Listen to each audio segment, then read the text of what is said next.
नमस्कार दोस्तों, आज मैं सुनाने जा रही हूँ सोमवती अमावस की कथा। इस कथा को सुनने वाले श्रद्धालुओं को मनचाही मनोकामना की पूर्ति होती है। बोलो अमावस्या माता की जय, शिवजी महाराज की जय। एक साहूकार के 7 बेटे 7 बहू और एक बेटी थी। साहूकार के घर एक जोगी भिक्षा लेने आता था, तो साहूकार की बहू भिक्षा दे देती। जब कभी भी साहूकार की लड़की भिक्षा लेकर आती तो जोगी भिक्षा नहीं लेता था और वह कहता कि लड़की तो सुहागन है पर भाग्य में दुहाग लिखा हुआ है।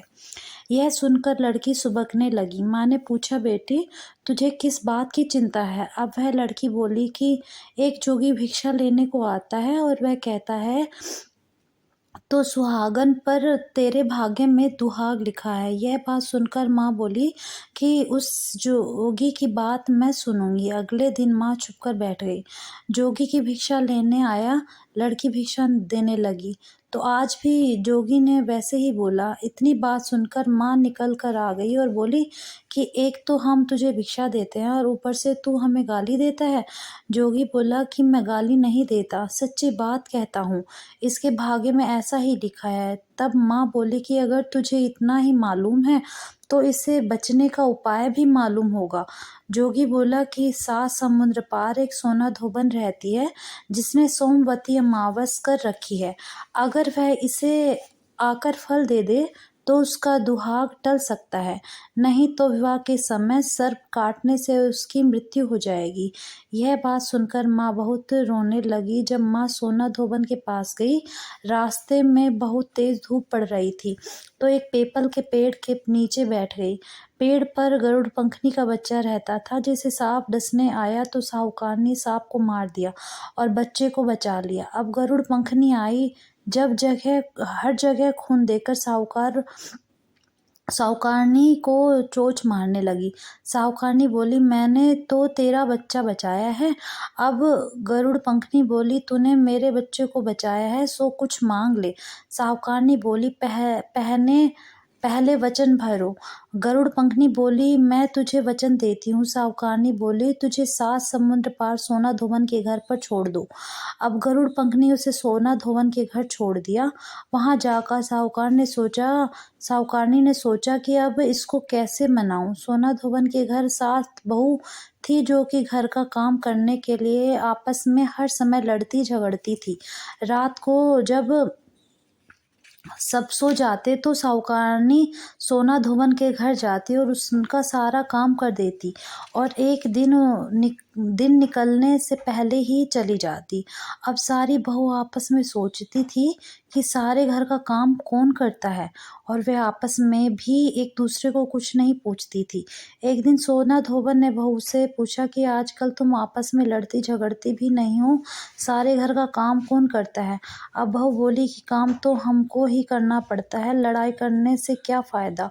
सोना धोबन ने सोचा कि आज मैं देखूंगी कि कौन सी बहू सारा काम करती है। रात को देखा कि एक लुगाई आई और घर का सारा काम करके जाने लगी तो सोना धोबन ने पूछा, तू कौन है, तुझे क्या चाहिए? साहूकारनी बोली, पहले वचन भरो। तब सोना धोबन उसे वचन देती है। अब साहूकारनी बोली कि मेरी बेटी के भाग्य में दुहाग लिखा है, सो तू चलकर सुहाग दे दे क्योंकि तूने सोमवती अमावस कर रखी है। सोना धोबन अपने बहू बेटे से बोली कि मैं तो इसके साथ जा रही हूँ, पीछे तुम्हारे पिताजी अगर मर जाएं तो उन्हें तेल के कूपे में डालकर रख देना। अब वह साहूकारनी के घर आ गई। साहूकारनी ने अपनी बेटी का विवाह किया और जब फेरे होने लगे तो सोना धोबन कच्चा करवा, दूध और तार लेकर बैठ गई। थोड़ी देर में सांप आया और उस लड़के को डसने लगा तो सोना धोबन ने करवा आगे कर तार से सांप को बांध दिया। डर के मारे सांप मर गया। अब सोना धोबन ने उसे सुहाग दिया और बोली कि जितनी अमावस्या मैंने करी है उन सबका फल साहूकारनी की बेटी को मिली और जो आगे करूंगी उनका फल मेरे पति और बेटे को मिली हो। सब कोई सोमवती की जय जय बोलने लगे। सोना धोबन जाने लगी तो साहूकारनी बोली, कुछ मांग ले, तूने मेरे जमाई को जीवन दान दिया है। वह बोली, मुझे कुछ नहीं चाहिए, यह कहकर वह चली गई। अब उसे रास्ते में फिर सोमवती अमावस्या आ गई। उसने पीपल के पेड़ के नीचे बैठकर कहानी कही, व्रत किया और पीपल की 108 फेरी लगाई। पीपल की पूजा करने के बाद वह घर पर गई। वहां पर जाकर देखा तो उसका पति मरा पड़ा है। जो उसने सोमवती अमावस्या रास्ते में की थी, उसका फल अपने पति को दे दिया। अब उनका पति जिंदा हो गया। सब कहने लगे कि तूने क्या किया जो यह जिंदा हो गया? तो वह बोली, मैंने तो कुछ नहीं किया है। रास्ते में सोमवती अमावस्या आई थी, सो उसकी पूजा की थी, व्रत किया और 108 फेरी पीपल की लगाई। सारी नगरी में ढिंढोरा पिटवा दिया कि सब कोई सोमवती अमावस्या की पूजा करियो, व्रत रखियो, 108 फेरी पीपल की लगाइयो।